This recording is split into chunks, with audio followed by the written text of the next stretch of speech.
listen to what's going on, this preaching. So I'm at my Trader Guy place getting my one of the floor beams replaced, right?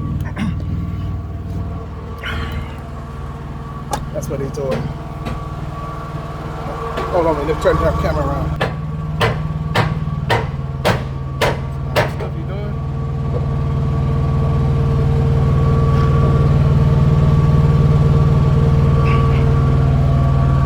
Now you may ask, why? Right? What happened? Well, when I got back into, and the guy hit my trailer and stuff,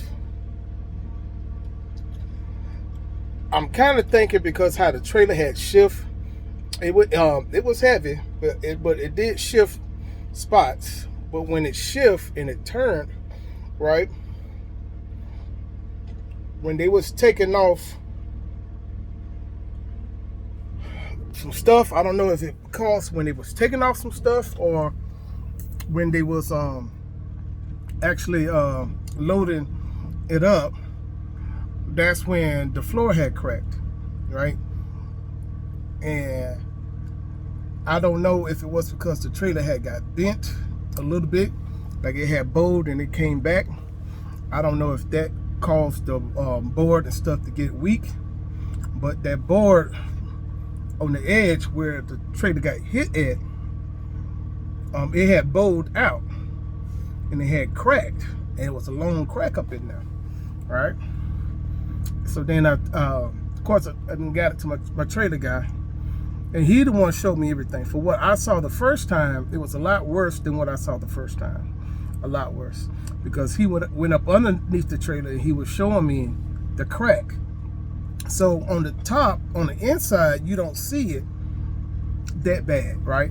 It's only about 6 inches on the inside, but on the bottom, underneath the trailer, you see the crack going all the way down.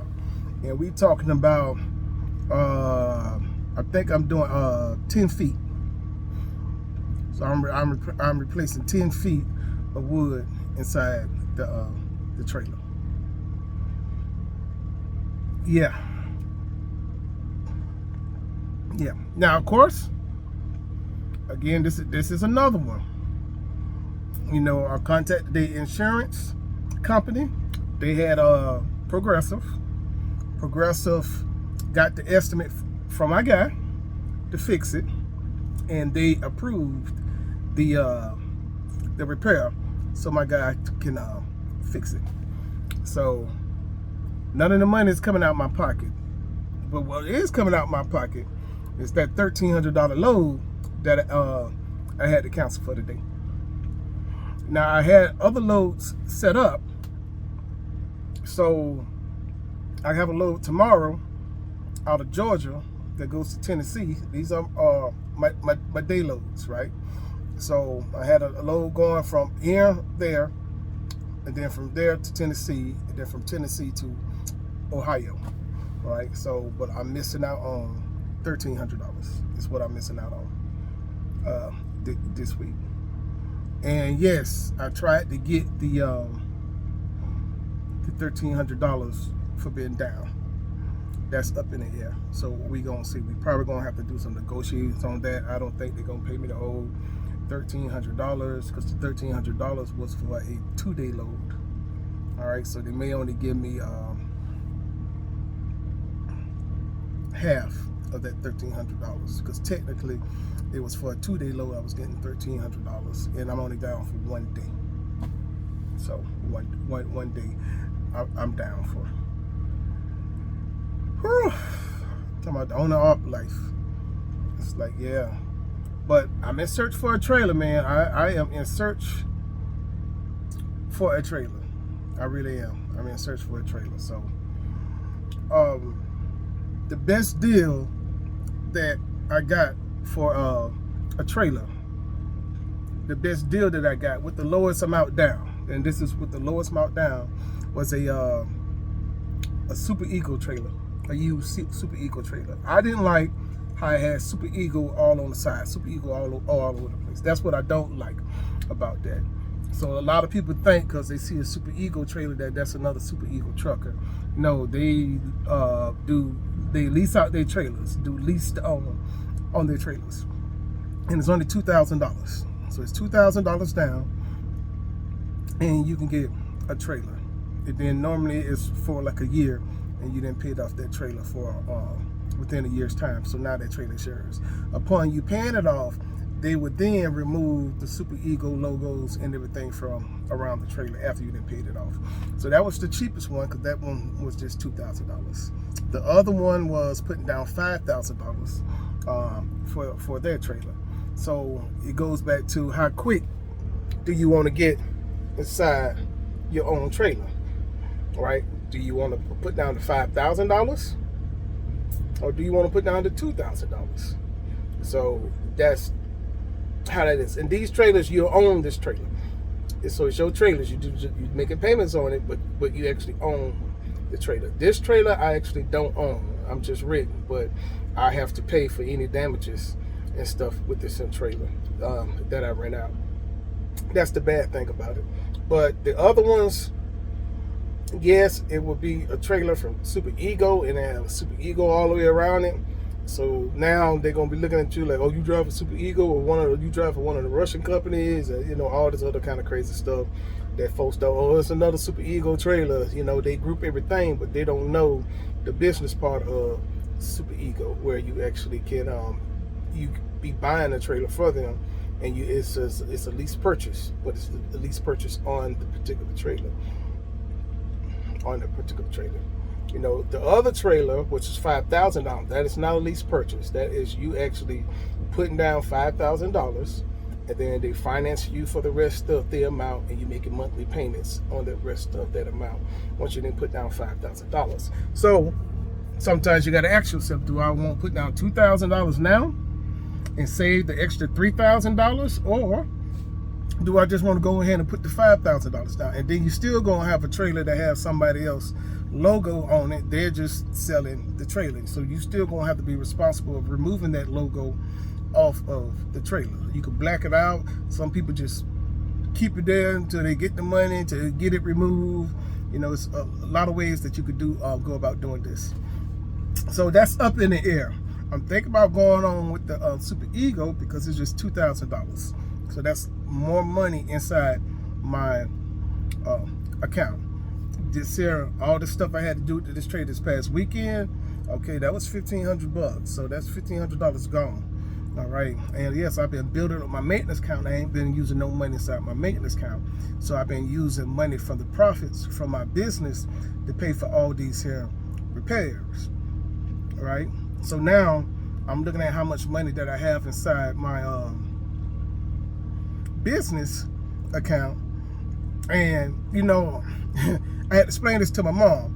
I said, yeah, Mom, I have the $5,000 to put down, the $5,000 on the trailer, but the only thing about that is I'm gonna have a call coming in. Okay, if I put down the $5,000 down for the trailer, then I won't have no more money inside my business account. I have my maintenance money, but my business won't have no money after paying this $1,500 to fix the trailer and get the 3 tires put on this trailer. So I don't want to spend the rest of the money that I have inside my business account yet. I got a little bit over $55,000 saved up from the 2 months I've been out here on the road with my business. Again, if you're just now joining me, all the repairs I done made on this trailer is up to like $4,800. That $4,800 came out of my business checking account from the profits. It didn't come out my maintenance account. Okay, in my maintenance account, I got over $3,000 saved up inside my maintenance account. Okay, because I'm trying to build up my maintenance account as I start. Now you put all the money together, yeah, it's over $8,000 that I got for anything. I'm not crazy. Of course, I go inside my maintenance, do it, but that is not a good business decision to go out and spend the $5,000, and now I'm down to a little bit over $3,000 worth of maintenance. Now I'm on this road when you can get a tow, and that a tow will take care of that $3,000 or $2,000 for a tow to get you somewhere. So then you still have to have money to fix it too. So I don't want to put the $5,000. It makes more sense to do the $2,000, and I have $6,000 saved up total that I could use for anything that I need, because you never know when you're going to need the money, right? You never know. But I don't need another trailer right now, okay? So, but by the end of September, I'm going to be looking for another trailer by the end of September. So by the end of September, I mean, I'm saving up about $2,000 a month now inside my maintenance. So by September, that'd be another $4,000 I have saved up inside my maintenance account now. Now, I don't know how much profits from a business it's going to be, because that all depends on if I'm getting all the loads that I'm getting. You know, so everything depends on the numbers. But the projected amount, I should have enough money for a $5,000 payment if I want it at that particular time, and still have money left over inside my business checking account. And I still didn't touch my maintenance account at that particular point in time. You know, so that's how it works. It's all about business decisions. You know, business decisions. What business decision is going to be right to make another move? And what I'm going to do with this other trailer, I start my contract in October. Right, and by me having two trailers, that I could do an extra $2,000 a week with having two trailers, so I can just do dropping hooks instead of live loads. So that way, any day that I go there, my trailer would be ready with a load on it, so I can run more loads. And when you're doing $2,000 a load, you want to do as much as possible. Okay, in reality, I can do 3 loads a week. Can I squeeze in 4? Yes. I can squeeze in 4, but if I squeeze in 4, I'm taking away from my family. And I really don't want to squeeze in 4 just to take away my family. Okay, I really don't. 3 is good. 3 is a guaranteed $6,000 because it's $2,000 per load, right? Not including the load that I'm getting going back up there those 2 particular times, which is average about $600. So I average anywhere between $7,000 to $7,200 a week on this contract. And like I said, it's from October through all of April. May, it ends the 1st of May. It was the end. So that's why I'm trying to get the 2 trailers. I have this trailer that I rented for a whole year. So May 14th of next year, it's my end date with this trailer. So basically, when the contract is finished and fulfilled, I'm gonna take the trailer back. I'm not gonna rent it again. But then by that time, I will own my other trailer already.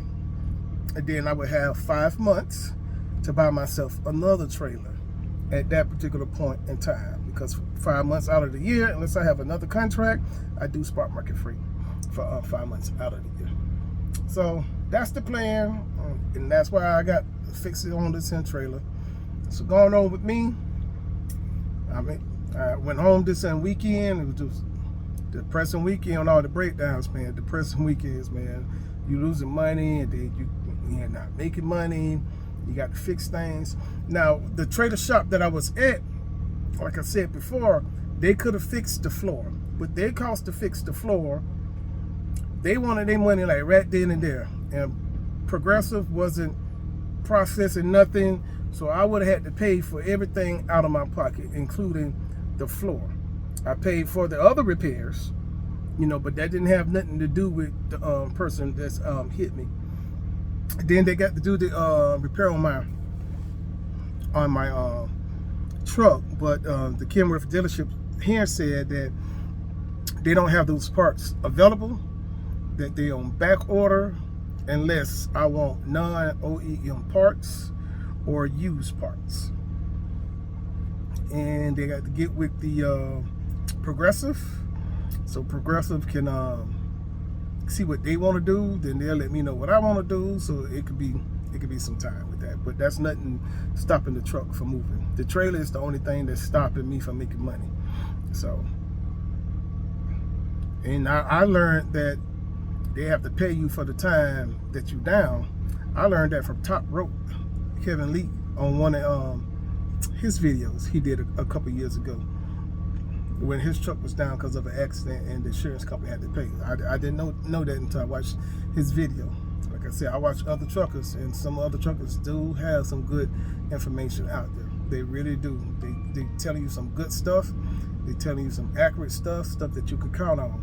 And I like listening to those truckers because I like learning from them. And I just take a mental note of that. I'm like, okay, that's some great information. You know, so sometimes some people will give you some great information that you need to write down, put it inside your head, put it inside a muscle memory, and you know, you need to store it. So now when you go through stuff, you're gonna, hey, I remember this, and you can go back to that video, rewatch it again, see what the person did in the situation. Now you know how to handle the situation that you are in at the new level that you are at. You're not gonna know everything getting out here, but you got some good solid people that you can listen to and learn from. Keep with them. Keep with them. All right, y'all have a great day, man.